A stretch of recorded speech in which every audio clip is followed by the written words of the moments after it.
This is the first LEGO Minecraft Advent Calendar, and after opening up all the days 3 months too early, I gotta say, it's amazing. We have block builds, micro builds, and even some of the best exclusive minifigures we've ever seen. So in today's video, we'll be ranking everything that came in the 2025 LEGO Minecraft Advent Calendar. But before we can start, you need to subscribe, and I gotta break it down.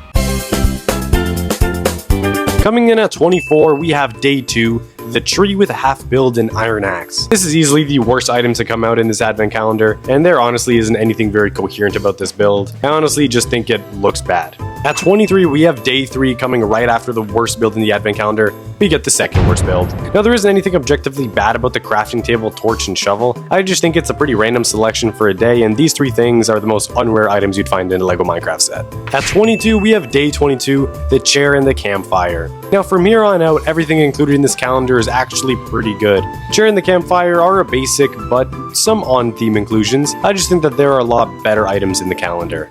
At 21, we have Day 10, the bed with a netherite sword. Another good inclusion, the bed being the classic red from original LEGO Minecraft, and the barrel having a semi-rare netherite sword. At 20, we have Day 23, the table with a cake build and a candle. Now this isn't the most outstanding thing in the world, but I do love the inclusion of the printed cake piece. It's something that we don't get super often, so it's really nice to see. The table build is pretty basic but effective, and I also like the inclusion of the red candle.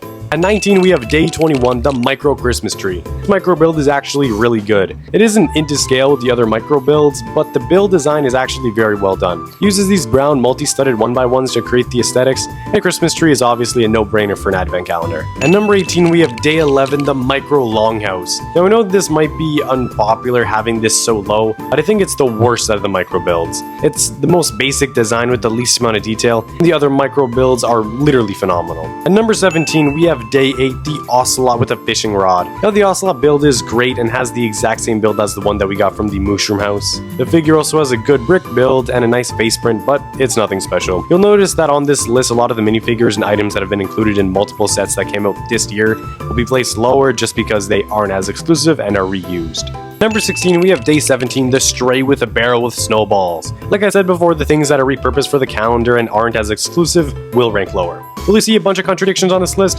Absolutely. The stray came in the pickaxe mindset alongside some of the other things you'll see on this list, and I'm gonna rank this thing lower just out of pure hatred. Yes, this stray has a half decent face print, but the abandonment of the cloth piece is absolutely unforgivable. Furthermore, the snowballs and the barrel are kinda just more fluff, but I actually don't mind it. At number 15, we have Day 15, the polar bear. Now this was also included in the pickaxe mine alongside the stray, and his figure is obviously way better than that trash. I like this build because it's more accurate and was super rare a few years ago, so I'm not as hard on it as I would be on other reused figures or items. My only issue with the fig is that it's the only thing included in this day. At 14, we have Day 12, the drown with the water build. Now this isn't the greatest day that we've seen so far, and the drown figure isn't rare or even the best minifigure that we've seen. The printing is good, the water side build is minimal, it's mainly the trident that gets it this high on the list. At number 13, we have Day 4, the creeper with a plant. The creeper minifigure is a staple of LEGO Minecraft, so basically had to be included in the advent calendar. The side build for this thing is definitely better than the few that we've seen so far. I just think that multiple layers of snow and dirt make it stand out just a little bit more. I also think that this is a sweet berry bush, mostly because I don't think you can find flowers in this biome, but please correct me if I'm wrong. At number 12, we have Day 6, the snow golem. Now before you spam hate comments, let me explain. The older snow golem had printing on the 1x1 flat chest piece, and also had the snowball stud shooters for arms, so you could actually reenact what the snow golem could do in game. The new one has no printing on the chest, and the arms have been replaced with these other pieces, which you could argue are better and more accurate. Losing the plate feature in the printing is a huge downgrade. My fake snow golem literally has the printing and the stud shooters, so like, what the heck, LEGO. At number 11, we have Day 14, the bookshelf and lectern. These builds just didn't make the top 10, and that's because everything after this is literally the reason why you'll be buying this advent calendar. The bookshelf and lectern are a great inclusion. Bookshelves are more common nowadays, showing up in a few sets this year, but the lectern is the primary reasons why people are going to be buying this, and also why it's ranked this high. The lectern is a block that we haven't seen for a very long time, and would be an insane inclusion in any LEGO Minecraft set that you have.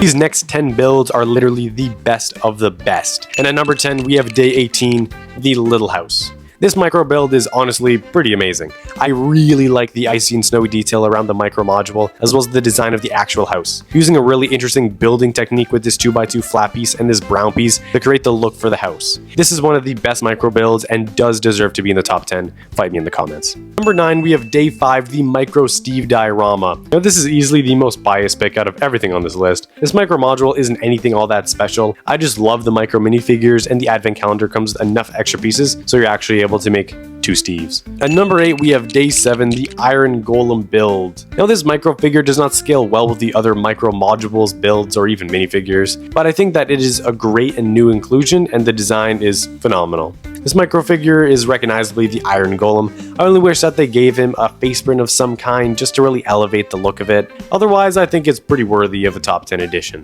Number 7, just above the Iron Golem, we have day 13, the Micro Warden build. Now this figure is pretty much the exact same design as the Iron Golem, so that's why I put them so close together. I just think that the additions of the spikes on the side of the head and the plate on the chest just elevate this figure ever so slightly more. But once again, I think that this type of figure really could have benefited from some type of printing on the chest or on the face or some type of exclusive something just to make it ever so slightly more recognizable. I mean, if we can put it on the 1x1 face print for the Steve and the zombie, they should be able to do something for the Golem and for the Warden. So that's why it's only at number 7. Day 19, the green and red sheeps. Now correct me if I'm wrong, but neither of these colors have ever been seen before in official LEGO Minecraft sets. We've gotten some other colors in the past like yellow, orange, and white, but never green and red, I think. Now I would have ranked these guys a little bit higher, but the face print for my red sheep is pretty poorly done. I don't know if it's just the printing on white onto red, but my green sheep looks significantly better, and these two figures are part of the exact same day, so the only thing holding it back from being a little bit higher on this list is the face print. Just making the top 5, we have day 20, the Diamond Armor Zombie with a Deep Slate Diamond Ore. This figure is surprisingly good. LEGO literally had no reason to give the zombie diamond armor and enchanted axe, but they did. The day also comes with a first look at Deep Slate Diamond Ore, which might tease a future set that might depict a Deep Slate mine shaft or some type of mining set. Otherwise, this day is super solid and there's honestly nothing wrong with it, so it's why it's just in the top 5. At number 4, we have day 16, the Micro Zombies with a Nether Portal. Now once again, this is a super biased and controversial opinion. For starters, this is easily the best micro build that we've gotten so far. You get snowy detail, lava, and a netherite portal that is literally perfect. The exclusive print for the purple portal gives me hope that one day that the larger sets will get the same treatment, because this thing just looks so amazing. Just making the top 3, I have day 24, the Santa Villager with the furnace, cookies, and milk. This is definitely another choice that would get me a lot of hate comments, but I stand my ground. The Santa Villager is amazing, printing on the torso is great, but the face is just a little bit wonky, and I've noticed this with a lot of the brand new Villager minifigures. Like, compared side by side, you can obviously tell that there's some type of quality issues going on here. If the printing was perfect, I'd probably bump it up 1 rank higher, but the number 1 spot I honestly think is completely untouchable. At number 2, we have day 1, the Creeper Sweater Alex with the present. Now this minifigure is pretty much perfect. The Creeper Sweater design is great, but there's some of Alex's hair dropping onto it. It kind of makes it harder to swap with other minifigures. Her accessories do make up for the minor issues with the sweater print. We get a stick with some bird seeds and a block present, which I think is really, really good. Overall, I think that this is worthy of a second placement, but it's just coming up short of the number 1 spot. And finally, we have day 9 at number 1, Steve. Now honestly, I think that there isn't anything better than this. There's an exclusive torso print, a diamond helmet, diamond pickaxe, multiple ender pearls, with an enchanting table. Now the enchanting table did come with the Enderman Tower, but since it's so rare and now it's behind a $130 price wall, this is an exception. I honestly think that day 9 is the perfect day, and if you bought the advent calendar and I spoiled everything for you, my bad.